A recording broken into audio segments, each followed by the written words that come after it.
nggak apa-apa, Romo.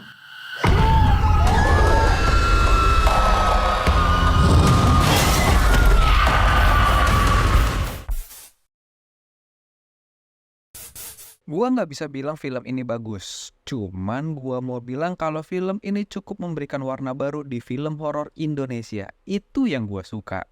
Jadi nggak melulu tentang horor-horor yang ada saat ini.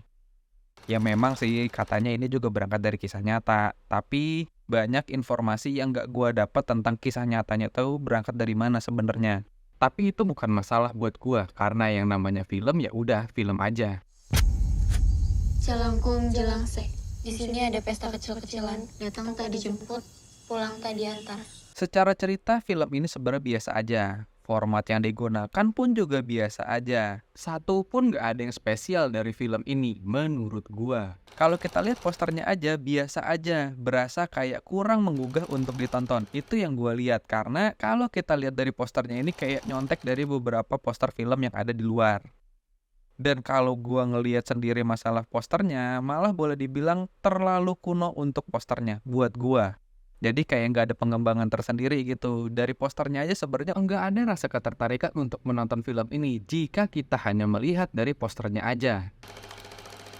Kita langsung aja. Film ini mengisahkan tentang Romo Rendra dan Romo Thomas yang harus menjalankan ritual untuk mengusir setan dari tubuh Kayla. Untuk melakukan eksorsis, apa saja yang perlu saya pelajari, Romo? Nah, sebenarnya eksorsisme ini merupakan sebuah praktek untuk mengusir setan atau makhluk halus dari seseorang atau suatu tempat yang dipercaya sedang kerasukan setan.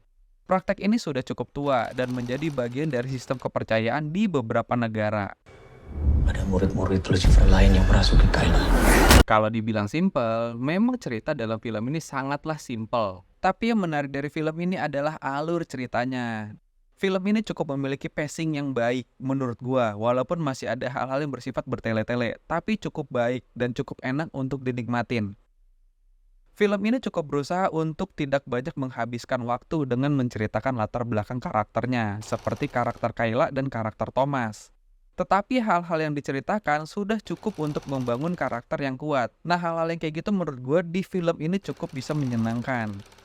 Mulai dari kecelakaan, pembicaraan Kayla dan Cila tentang Jalangkung, hubungan ibu Kayla dengan pacarnya, cerita heroik Romo Rendra, sampai dengan pergolakan hati Romo Thomas. Semua dikemas dengan padat, itu menurut gue suatu hal yang cukup baik.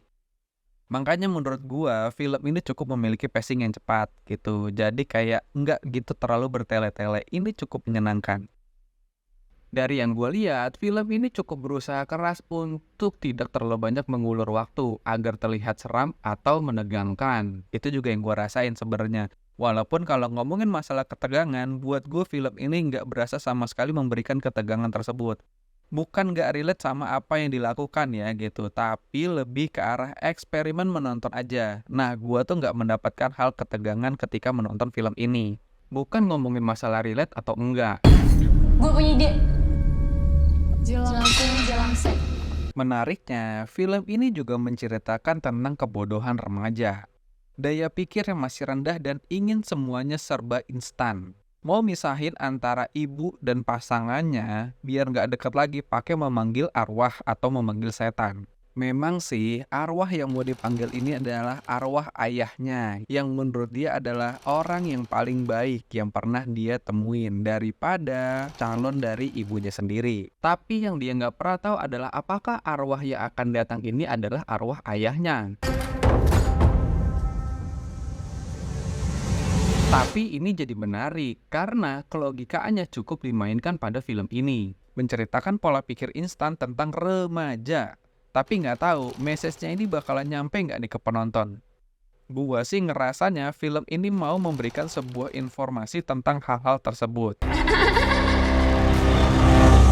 Kalau kita hanya membanding-bandingkan dengan film serupa, film Amerika, ini tuh jauh banget. Tapi gue nggak mau membandingkan hal itu, karena skala produksinya aja udah jauh banget. Cuma film ini merupakan sesuatu hal yang baru menurut gue. Karena kenapa? Karena gini, biasanya film-film di Indonesia yang mengangkat kisah horor itu pasti berangkat dari agama yang kebanyakan dianut di negara kita. Tapi film kali ini mengangkat dari sebuah agama Katolik yang menurut gua adalah mungkin ini akan bisa menjadi batu loncatan untuk cerita-cerita lainnya yang berkaitan dengan keagamaan. Mungkin film ini juga bisa dikategorikan menjadi sebuah film yang fresh secara konsepnya. Tapi harus digarisbawahi ya, kenapa bisa gue bilang fresh? Karena ini berangkat dari negara kita yang secara culture-nya menganut kebanyakan agama muslim. Dan kebanyakan film-film horor juga menganut dengan konsep nuansa muslim. Tapi ya, karena ini film horor pertama yang bisa dibilang bukan menganut dari agama kebanyakan di negara kita, gue malah lebih suka ngeliat komen-komen orang tentang film ini. Sesuatu hal yang cukup jarang gue temuin ketika ada promo-promo film. Nah, kalau ngomongin masalah aktingnya, karakter Kayla ketika lagi terpuruk malah kayak anak ayam abis diguyur, kuyu aja gitu. Gue ngerasa nggak dapet kondisi ketika dia sedang sedih, malah kayak orang yang lagi sakit, itu yang gue lihat. Lukman Sardi juga menurut gue biasa aja. Mungkin udah lewat kali ya masa kejayaannya dia sebagai aktor yang bisa memainkan berbagai macam karakter. Kalau di sini udah kayak bapak-bapak aja yang gue lihat, bukan sebagai Romo menurut gue. Kalau ditanya film ini cukup enak buat ditonton apa enggak, gue cuman bisa bilang bisa banget sebenarnya. Lumayan dapet cerita baru dan tahu tentang agama lain. Mereka masuk dan tinggal di situ. Akhirnya, keadaan orang itu lebih buruk daripada keadaannya semula. Dan juga cukup bisa membunuh rasa jenuh dengan film horor lokal yang ada di akhir-akhir ini. Ya walaupun film ini nggak bagus-bagus banget, tapi cukup lumayan.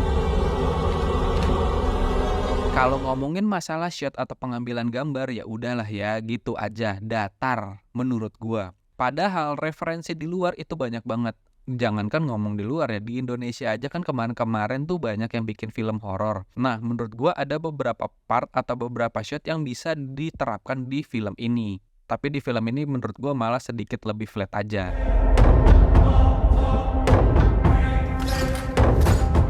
Tapi gue cukup suka dengan penggunaan skor musiknya. Menurut gue ada beberapa hal yang tepat dalam penggunaannya. Tidak terlalu jeng-jeng, tapi masih sopan. Itu menurut gue.